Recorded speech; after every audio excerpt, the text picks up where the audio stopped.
firewall, where human insight trumps every trick. We're not hacking systems, we're hacking behaviors so you won't click.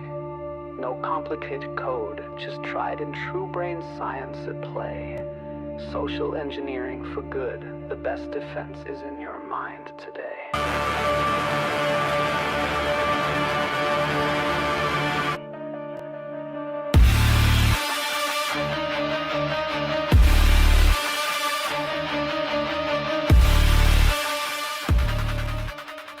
Hello and welcome to Phishing for Answers, where the carrot beats the stick and we flip the script on the bad guys, turning humans from easy targets into the strongest line of defense. The views and opinions expressed on this podcast belong solely to the hosts and guests and don't necessarily reflect those of their employers or sponsors. We're seasoned security professionals, but this is a conversation, not a custom consultation. Need specific guidance? Reach out to Joshua Crumbaugh directly.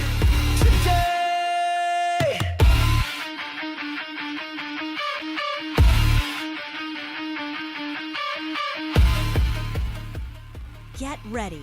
Phishing for Answers starts right now.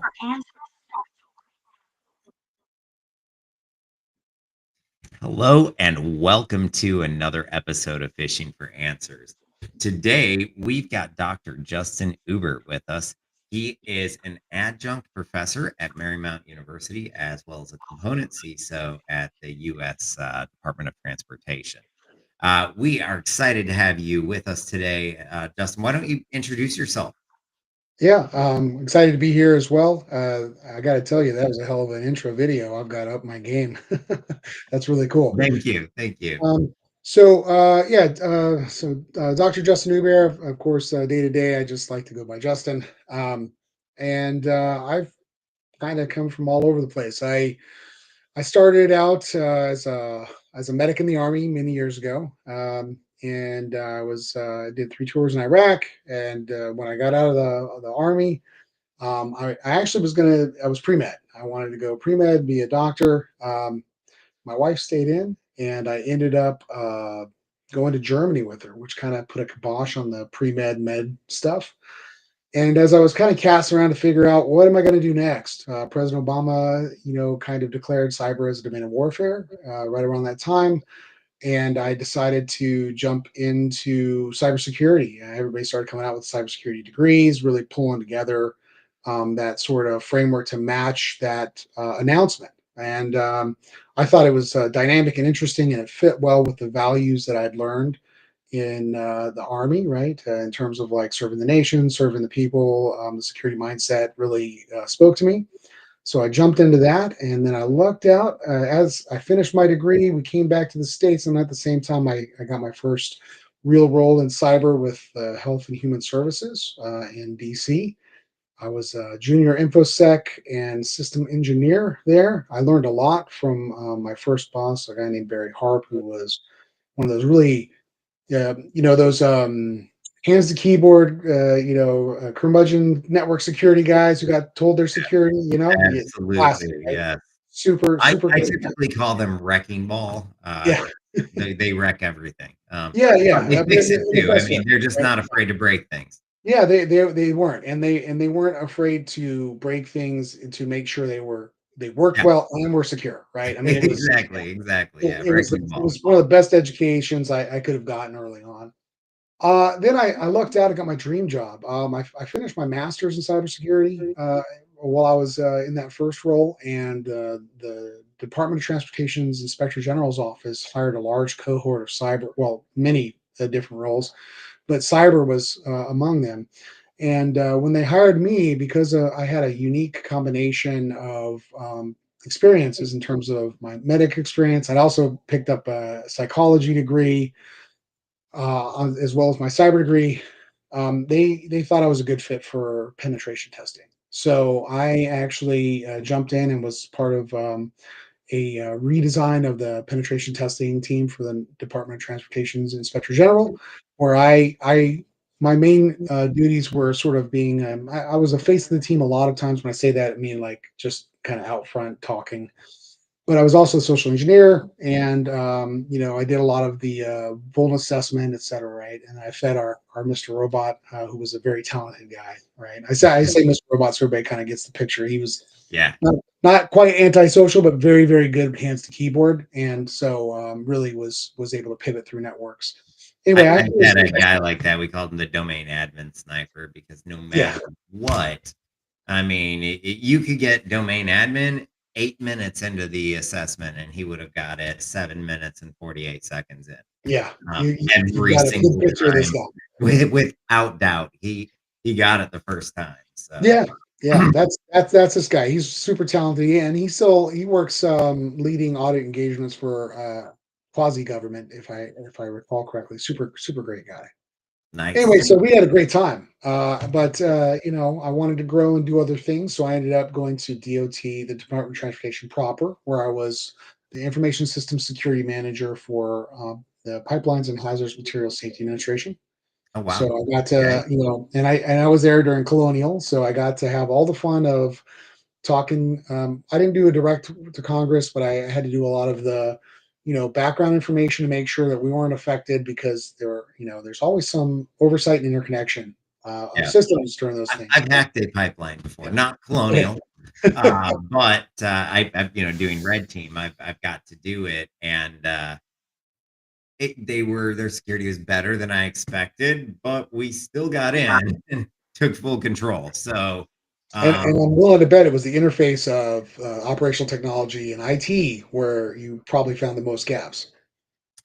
yeah, I mean, we definitely had to add an element of social engineering to get Yeah. through the air gap, but Yeah. that was the extent of it. And once we were through, had everything. So Yeah.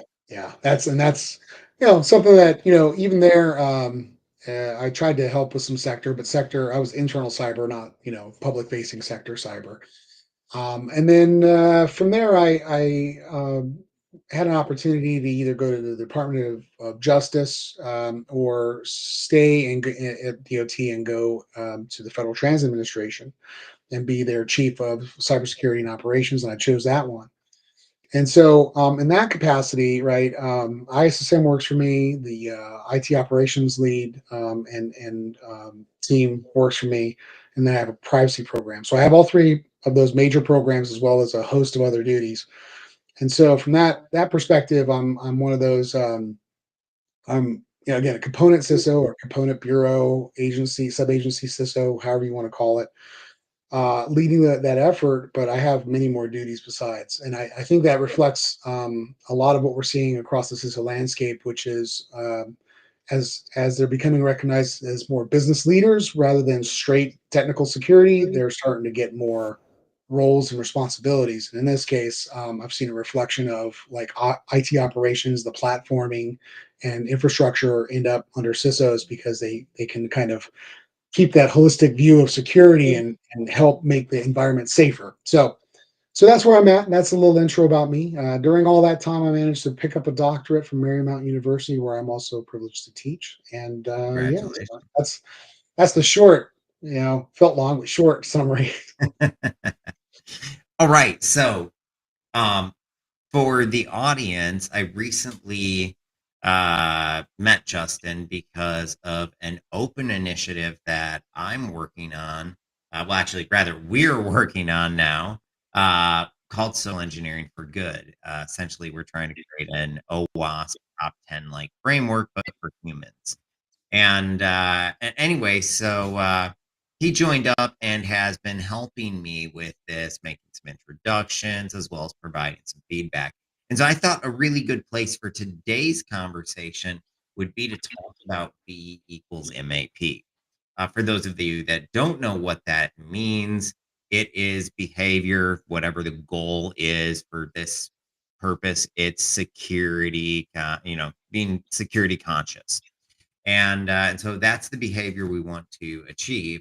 Well, MAP is the formula to achieve it, and it's motivation times ability times prompting, and it's saying if you don't have all of those, it won't work. You have to motivate them, you have to make it easy, and you have to remind them about it. Because while anyone who's listening to this podcast would think about cybersecurity on their own, the reality is that most people aren't listening to this podcast because they don't care about cybersecurity, and they won't think about it on their own.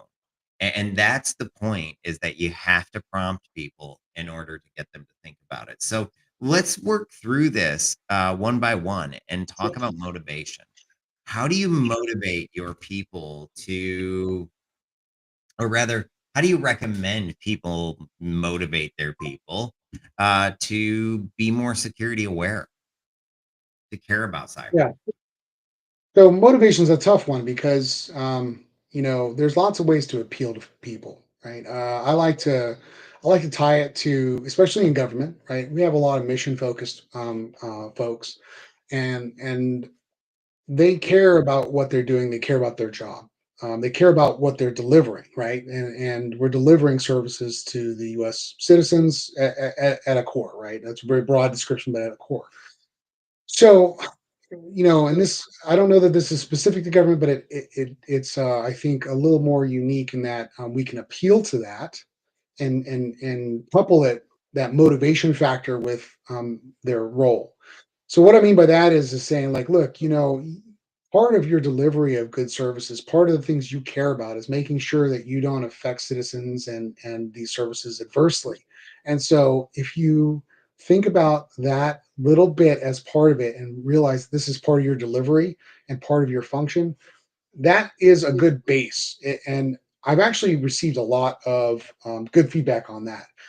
Now, it sounds really high level to deliver, but I actually I engage through stories, and I get them to tell me stories, right?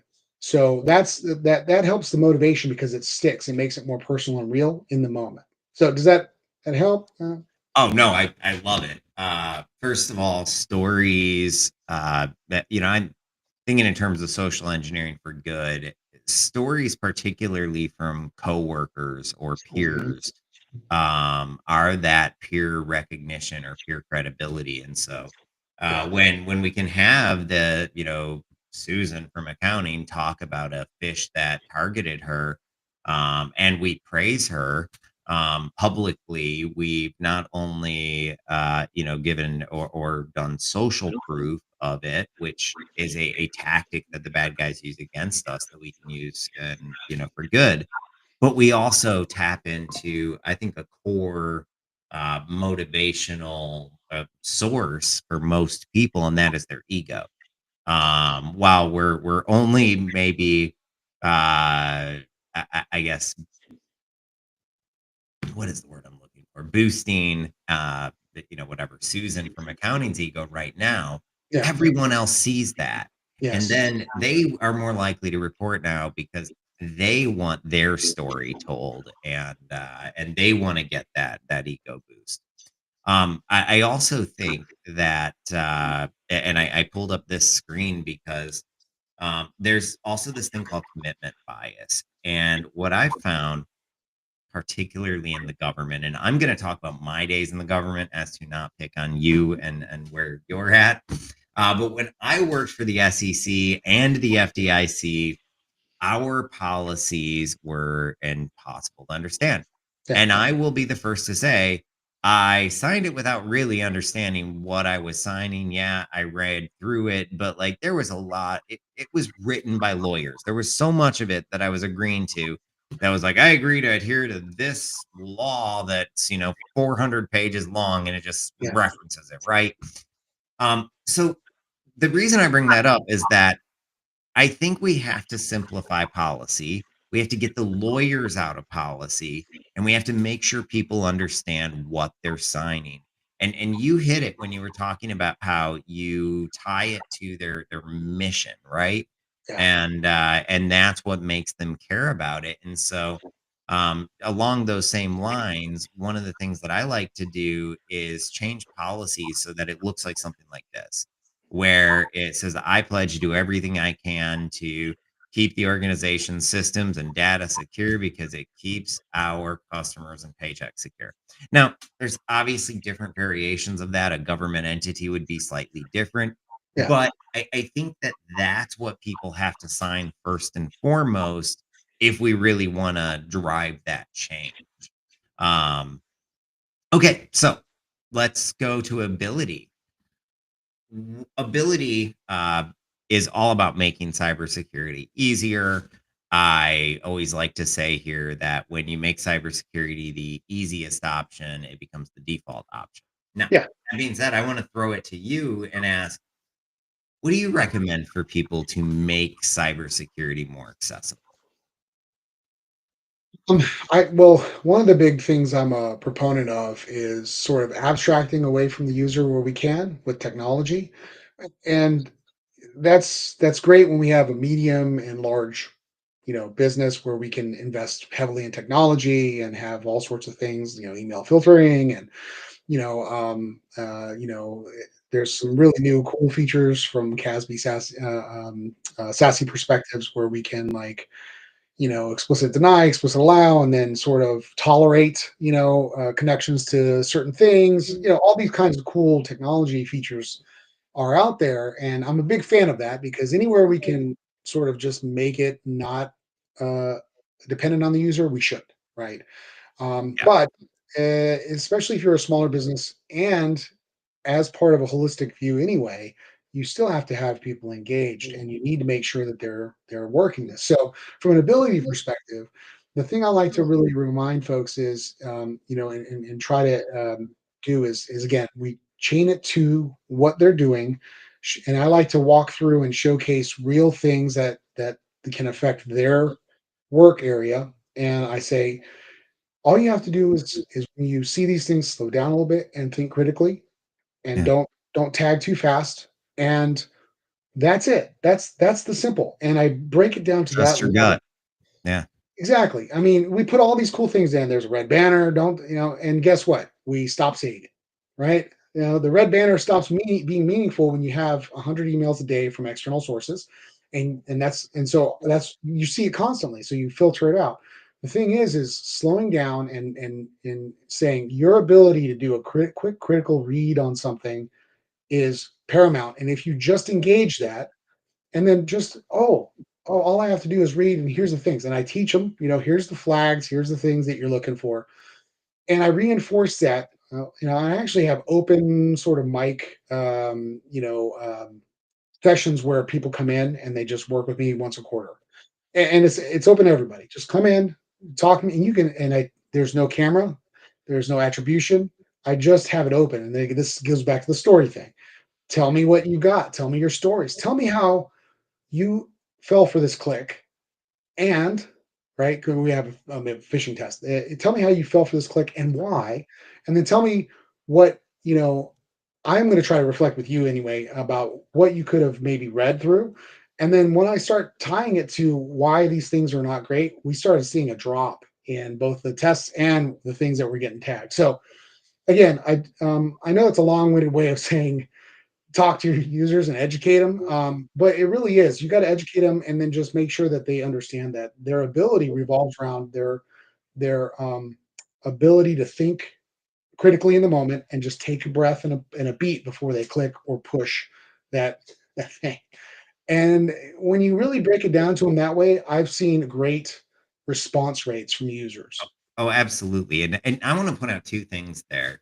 Number one, you said break it down and for make it contextual to them. Yeah, That's what I heard anyway. yeah, And so I saw the study that said that when you make or use role-based training, make it contextual, it makes it 15 times more effective, which makes perfect sense because before it's just Justin talking about cybersecurity again. That's all he yeah. ever talks about, right? It's me too. I was picking on myself as much as you there. But when you change it and it's contextual and it's, hey, this is how they're targeting finance people. And now all of a sudden it hits home and it's no longer something Yeah. that applies to Justin, it applies to Susan in accounting.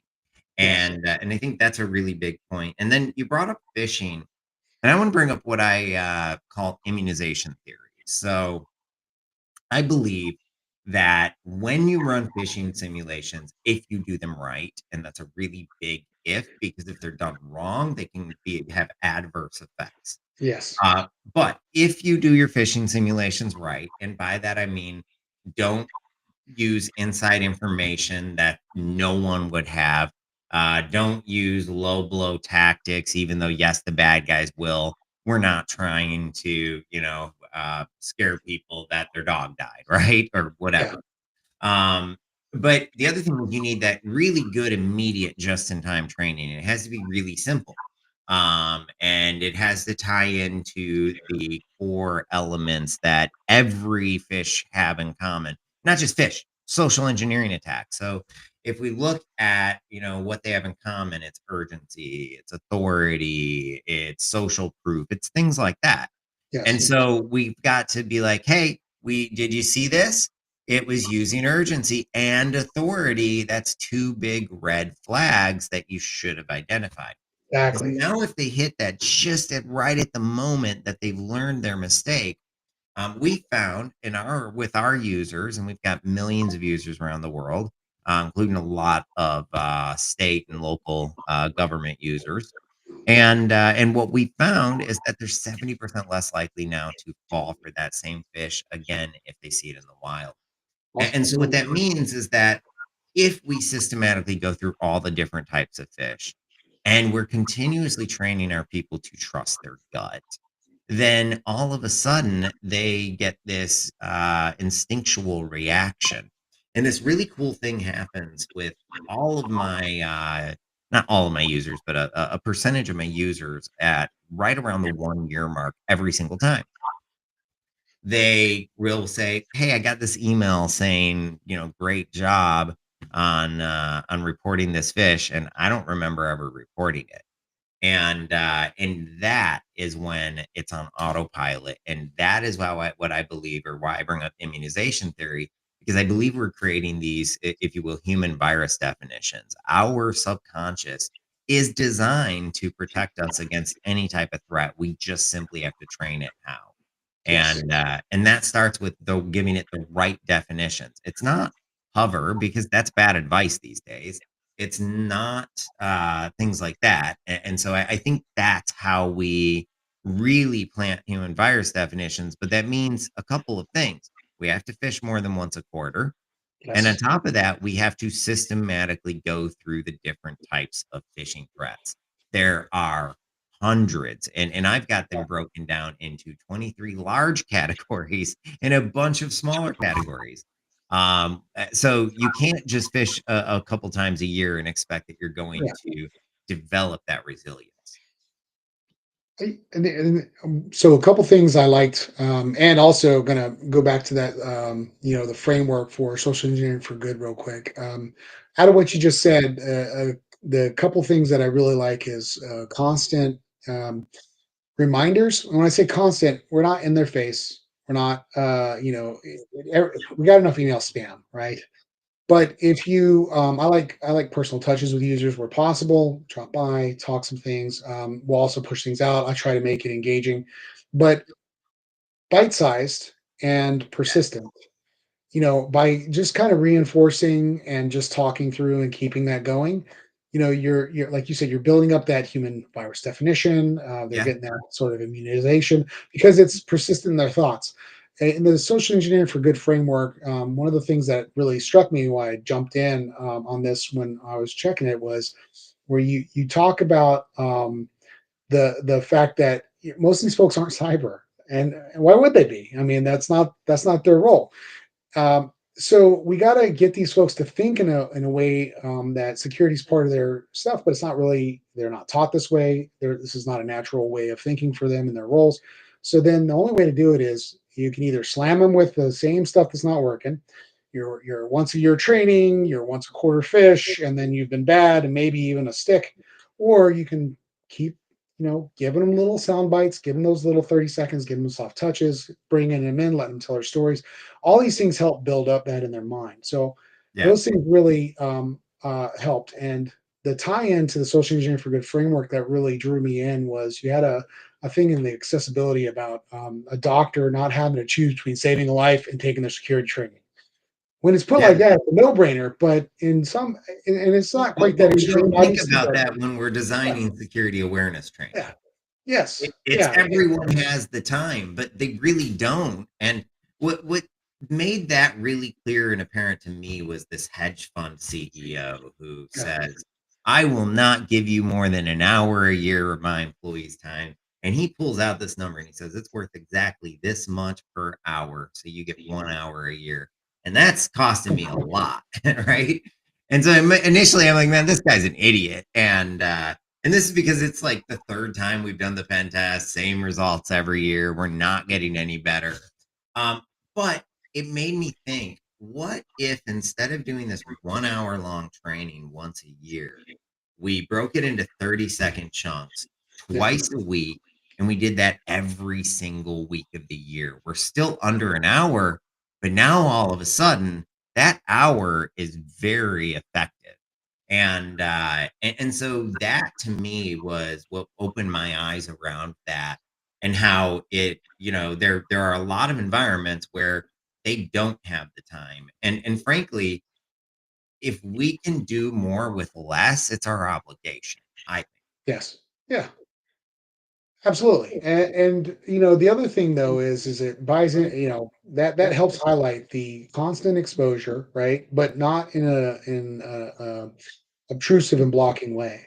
Most people now see, the phishing simulations and the cybersecurity awareness training type things as check the block. I got to get it done. In the same vein, I got to do my policy training and my HR training. It all gets lumped together to just get it the hell out of the way so they can get on to the actual business. And to kind of tie that back to the hedge fund manager's point, this costs a lot of money, and I'm not seeing good value. Yeah. That's a hell of a thing to realize, and go, you're right. Okay, so I like that change, because now we're here's a quick thing, here's a constant reminder that's not gonna kill you. Oh, here it is again, another training. If we do an hour training once a week, that would kill people. They're, no, I'm not in for this. But Oh yeah, no, that's way too much. Yeah. yeah, but And they'd you're hate getting us. that They would constant exposure. absolutely revolt. I mean, um, Absolutely. I can't imagine it'd be like detention. I mean, It would, and that, but that's the problem is like when you're looking at how we can effectuate good behavior, good, like you said, the BMAP, getting these people to recognize their ability and behave the right way, right? It requires changing their thinking, and you're not going to do that in blocks of time, whether it's once a year or once a week yeah. for an hour. You need to have some kind of constant push and into their awareness so they hear it and think about it as just part of their day-to-day noise, right? Their background noise, but it's now embedded in how they think and act. And there's And yeah, reprogramming seeds you yes, can plant too. My favorite that I like, it's, I guess, a little bit, not a little bit, extremely manipulative, but it works.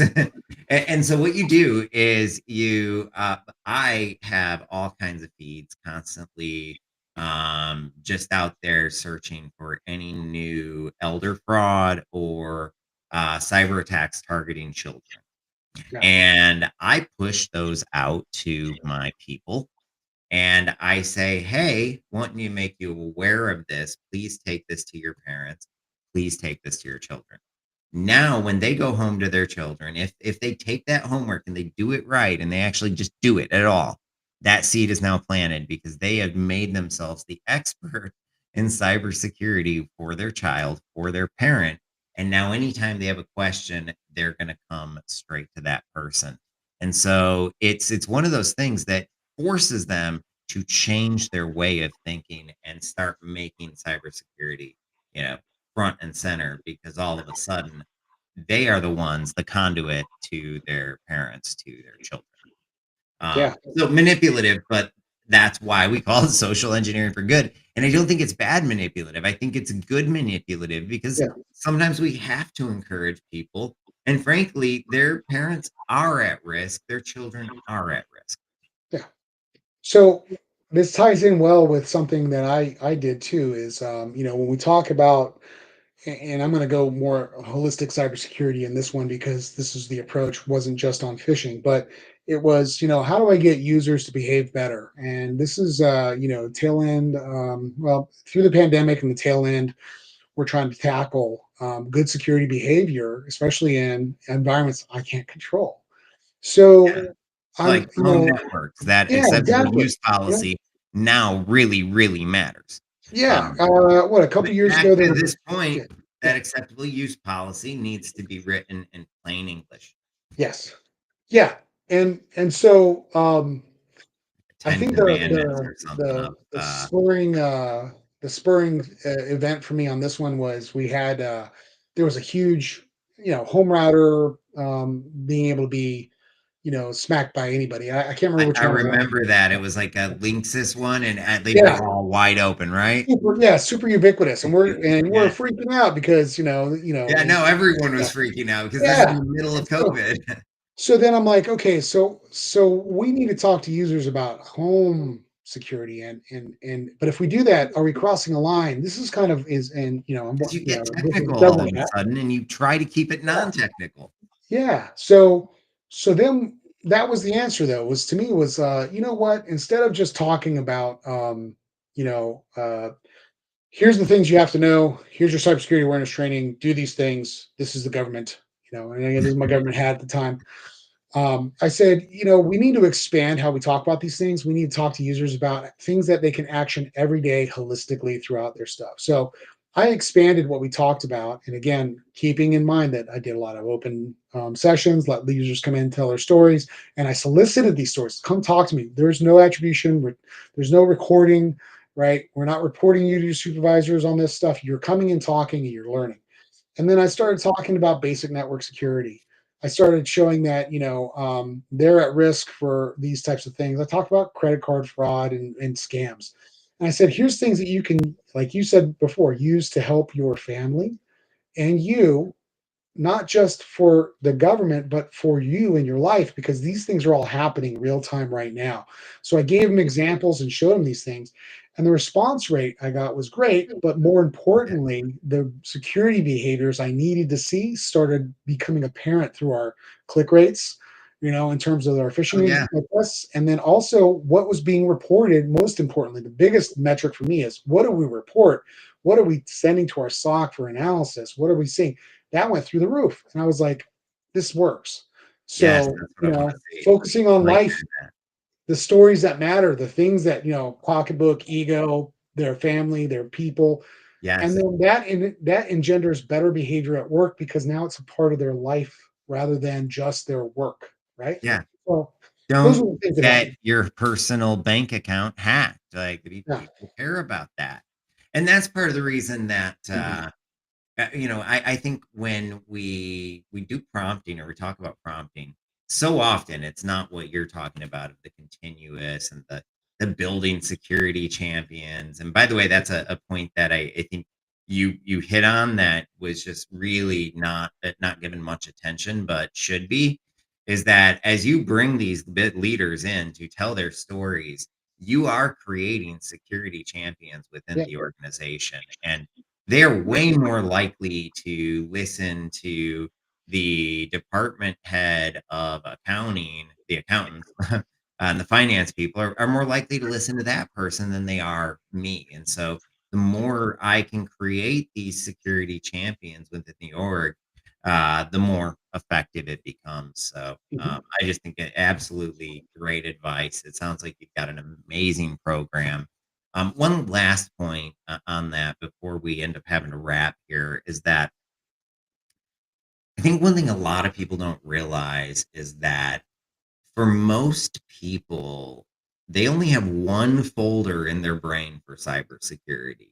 And that means that if we're talking about phishing, we're making their passwords better. If we're talking about passwords, we're making them less likely to get caught in a phishing attack. And that is simply because of the fact that it's security is not going to be front of mind unless we're prompting. So every time we bring it back up, it doesn't just bring up passwords. It brings up urgency, authority, whatever we've already put there in that folder. Now I know for us in cybersecurity, we have a few, maybe thousands of different folders for cybersecurity because it's a big field. But for the average person, no, it's one folder, and I think that's something that's often lost. Well, one thing I wanted to make a point of, again, in the social engineering framework, I'm gonna plug it again because I thought I really like this social engineering for good framework. Your role-based approach discussions also tag this. If we kind of keep following the thought that there's one folder for people, any given person, then if we target the role and what they do, we're kind of helping fill that folder, right? So Oh yeah, and we're connecting it to something that they're doing every yeah, day and always thinking about. yeah, and so then we're making that folder very effective, right? If Yeah. that's all we've got, then we really got to make its efficiency and effectiveness through the roof, and tying it back to what they do, and then again trying to expand that to a whole life situation. I think really helps keep that something that is ongoing and persistent and helps bring it back to the organization. So there's almost an indirect way of putting this pressure and learning, continuous learning sort of approach into play that brings back good for the organization just Well, by I mean, expanding a bit. just adding to that, not only is it in CMMC that we have to do role-based training now, also in NIST that we need to be doing role-based training. Yes. But I will point out that the bad guys are using role-based targeting. And so it's our obligation to do role-based training because Yeah. if we're not doing role-based training and then we get mad at our users when they fail, to me, we need to be taking a serious look in the mirror because the failure is not on our users; it's Right. on us if Yeah, we're it's not. our charge. Yeah. Yeah. Well, Now I'm with you. it's been a fabulous episode. Any sort of final words of wisdom? Uh, I think well, first off, I really appreciate this, the time and being able to speak with you. This feels like just a natural continuation of the conversation we had when we first talked about Great. the search engineering for We good may have stuff. to just keep doing this, make it a regular Yeah. occurring segment. Uh, I think the only thing is look beyond for anybody who's listening, look beyond just the basics of I've got a security engineering or security program that does awareness, and we do it once a month or once a quarter. Look for ways to embed security in a unobtrusive but continuous way for your users. Yeah. That's going to pay dividends across the entirety. That's what I would push right now for a last words Yeah, closing I comment. love little messages on the pay stub, like Yeah, keep your paycheck secure, yeah, and followed by whatever you want them to do, the secure behavior. Because I think that's a lot more effective than putting something in the newsletter. I honestly, and here's a sacred cow I'm gonna potentially slaughter, but I think that mentioning cybersecurity in the newsletter, complete waste of time. Um, I've just never seen it work personally, and it takes a lot of time and effort, or did, I guess, before Chat GPT, to pull these things together. So yeah. Well, I mean, and that's evidenced by I've created things for newsletters, and then I get questions literally the next day or a week later, and I go, "Well, did you read the newsletter? It's in there." And they go, "I don't read that." Yeah, I continuous mean, ways. maybe I'm biased because I've also never read the newsletter. Well, we have communication fatigue, right? I mean, Yep. emails, and Well, then there's just too maybe much to something in the do. portal. Yeah, Yeah. so Well, we have to find different ways to get our message across, and I like personal touch and a continuous sort of learning approach because I think it pays a lot of dividends. But just me. agreed. Well, hey, I really appreciate your time today. Thank you so much. Please stick by. I'd love to talk about it to you just for a moment after the show. Sure, For those of absolutely. you joining remotely, thank you so much. Have a great day, and it was a pleasure. Thanks. Everybody just can't find the pieces, and I want you, and I get ready. This white for a Marvin it's me. Hey, it's me, your CFO. No time to ask, just wire $5 million. It's a simple task. Oh, and by the way, I need a jet by noon and a diamond Rolex to match my tune. It's me, your CFO. Send that dough. I need $1 trillion and a golden chateau. Trust my voice, I'm legit, don't doubt. Now send the cash before I freak out. It's me, your CFO. It's urgent, bro. And don't forget the ruby briefcase. Whoa, I'm totally real, just trust this face. But maybe double check just in case. Yeah.